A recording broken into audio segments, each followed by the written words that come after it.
भैया भैया, आज कहानी सुनाओ ना। आज तुम्हें एक भूतों की कहानी सुनाता हूँ। पूरब के जंगल के पास एक गांव था।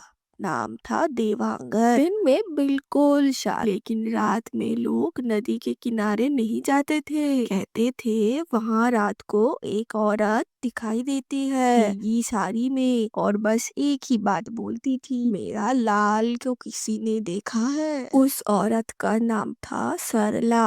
गरीब घर की थी, सीधी सादी लड़की। शादी हुई थी महेश के साथ। सुन, यहाँ बहू बन के आई है, रानी बनकर नहीं। घर में इज्जत तभी मिलेगी जब गोद भरेगी। किस्मत ही फूट गई है मेरी, पता नहीं किस लड़की को लेके आ गई। भगवान, एक बच्चा दे दो, मैं सब सह लूंगी। 3 साल बाद अचानक से डॉक्टर सब आके बोलते हैं, सरला तुम प्रेग्नेंट हो। ये सुन के सरला तो बहुत खुश हुई, लेकिन घर में शांति नहीं आई। ओए, हमें बच्चा चाहिए, तू नहीं। ओए लड़की, ज्यादा नाटक मत कर, नहीं तो बच्चे भी नहीं रहेंगे। भूख, काम और थकान से सरला धीरे धीरे कमजोर होती गई। एक दिन महेश नशे में चूर होके आया और सरला से चिल्लाते हुए बोला, ए लड़की, खाना ठंडा क्यों है रे? अभी गर्म करके लाती हूँ, वो जरा तबीयत।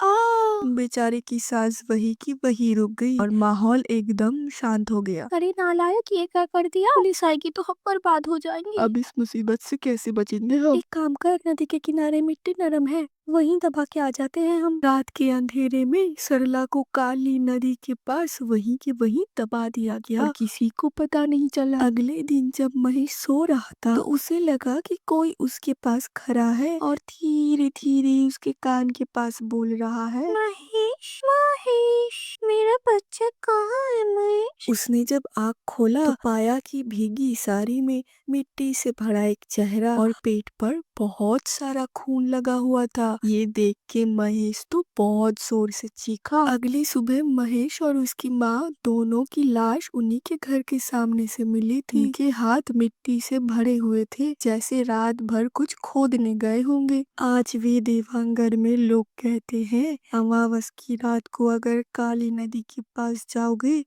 तो ठंडी ठंडी हवाएं चलती है और दूर से बस एक आवाज सुनाई देता है, मेरा लाल सो गया क्या? बताओ ना, मेरा लाल सो गया है क्या?